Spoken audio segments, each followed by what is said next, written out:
Even yourself, when you're thinking, what should I put on Netflix or what should I go to cinema to go and watch? This is the video for you. Here are the top 10 films to look out for this month of April. Hey film lovers, welcome back to my channel, your new spot for everything film. Now today I'm going to be talking about the top 10 most anticipated films to look out for this month of April. I'm going to run through some of the films that have already been released so you can watch them immediately after this video, and the ones that are yet to be released so you can add their dates to your calendar and look forward to them. But I have to say, first 5 I'm going to talk about are in no particular order of preference. I'm just going to basically run through them. But the last 5 are actually my most anticipated films. Like, I can't wait to watch them. So just disclaimer, so you know. This is the part where I ask you to subscribe and save this video so you can always come back to it for reference. Let's dive right in. Number 10 on the list is One of Them Days, featuring Keke Palmer and Caesar. Now wait, before you come for me and you're like, girl, this came out in January. Yes, I know, which is why it's number 10 on the list. However, it only came out in cinemas in January. Now, Netflix has decided to add it to its plethora of films, and it started streaming from April 2nd. So if you missed it in cinemas, you can catch up with it on Netflix. However, I'm sorry to break it to you, if you're in Nigeria, you cannot access it because it's only available on Netflix US. However, a little birdie told me that if you use your VPN, you just might be able to access it.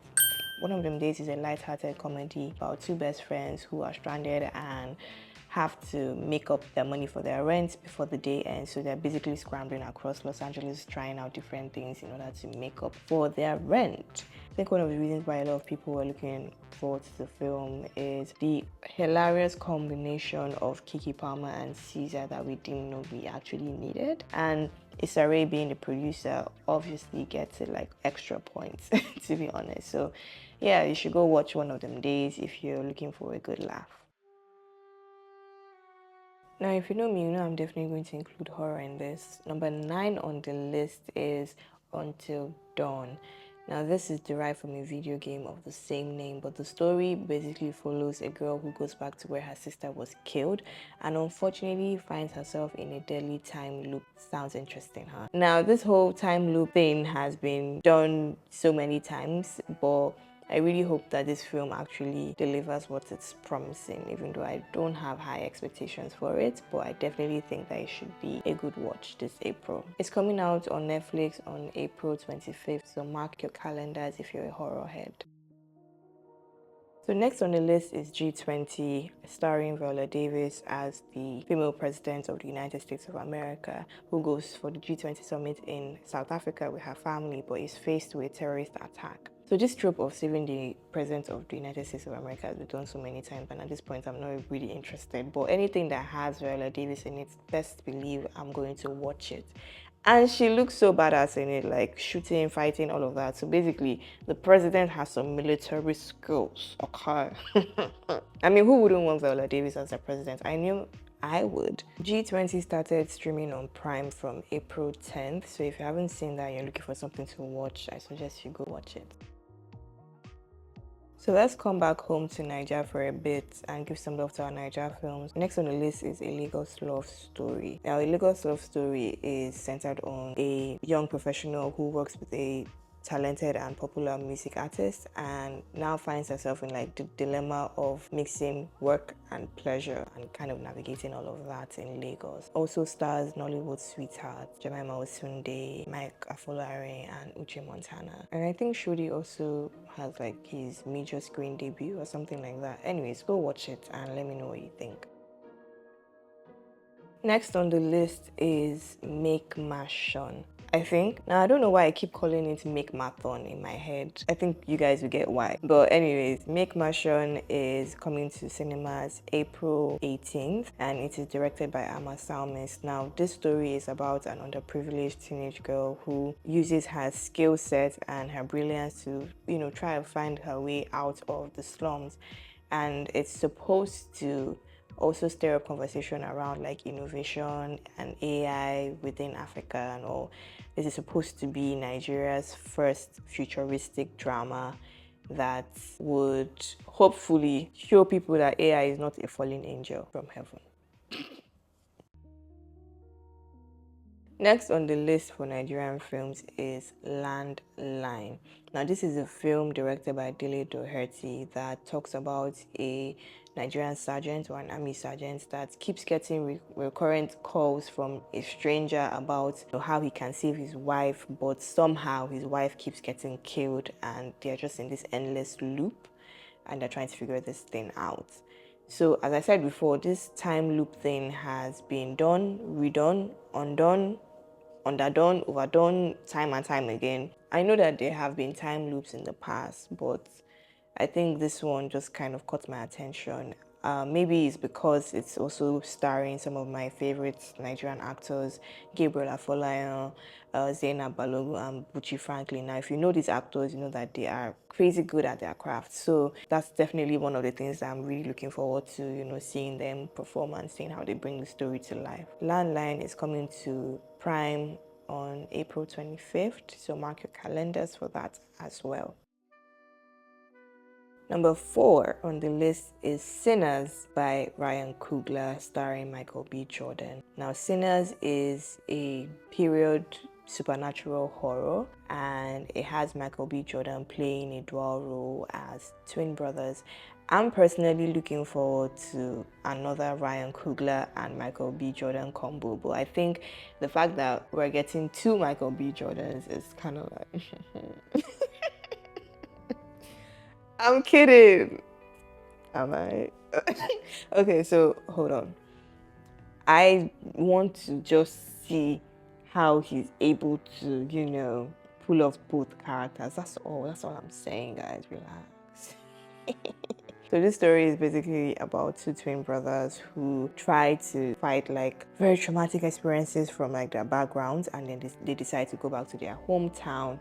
But unfortunately, there is like a greater evil that is waiting for them, and I think it has to do with like vampires. And for some reason, these vampires seem racist, which is kind of wow. Spoiler alert, but I think that one of the twins gets turned, and then now we have to see like the brothers go at each other.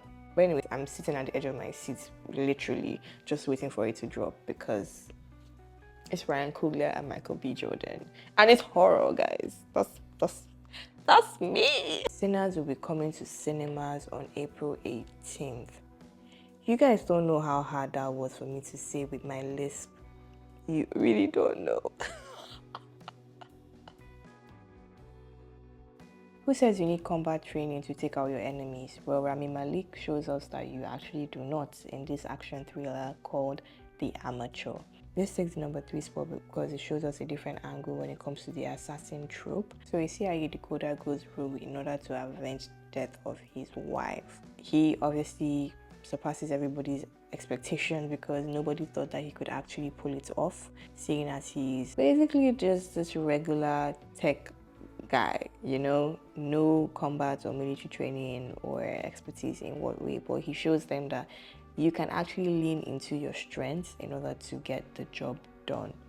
And that he does, killing them one by one in very gruesome ways. I like the fact that they just went in a whole different direction and they showed us something new and something fresh. If you're familiar with Mr. Robot, then you know that Rami Malek is actually fantastic when it comes to playing this sort of roles. So if you're looking for a thriller to watch, The Amateur started showing in cinemas from April 11th. So first runner-up on the list is The Accountant 2, starring Ben Affleck, who comes back to trace down mysterious assassins with his estranged brother, played by John Bernthal. Now, if you've seen the original, you know why a lot of people are really anticipating this one, but I don't know, I'm really hoping that it meets expectations because there's something about sequels that studios just always find a way to mess up one way or the other. I don't know, at this point, I'm just like, people should just stop creating sequels because they just ruined the original for us. But I hope that that is not the case this time, so fingers crossed. The Accountant 2 is coming to cinemas on April 25th, so mark your calendars and I'll catch you there. So we'll come to the end of the list with number 1 being none other than, drum rolls, Havoc, starring Tom Hardy. Now, I'm going to watch that film because anything that has Tom Hardy in it has my heart. Tom Hardy is literally one of my favorite actors of all time, and not only is his performance going to always be chef's kiss, but I saw the trailer of this film and I have to say it's one of the few trailers that have actually caught my attention. I've watched it an unhealthy amount of times. Everything in that trailer is promising a mindfuck. But the thing with trailers, as we know in filmmaking, is you can't base the quality of a film just off of its trailer because you might be highly disappointed. But I don't know, man. I don't think this is going to be the case. So we'll see. It's coming to Netflix on April 25th, so mark your calendars because we're going to cause some havoc. Is there any film coming out in April that's not on this list that you probably would have preferred that I talk about or include? Let me know in the comment section and share with people who are always asking you what to watch, what do I watch, what do I watch, what do I watch? I've literally told you. Send them this video. Just send it. I've done the heavy lifting for you, so go and be merry. I'm going to be dropping stuff like this every month, so we always have like a monthly list of the top 10 films to anticipate and to watch. Right now, I want to say thank you for watching this video, and I hope that this helps you with your binge this month.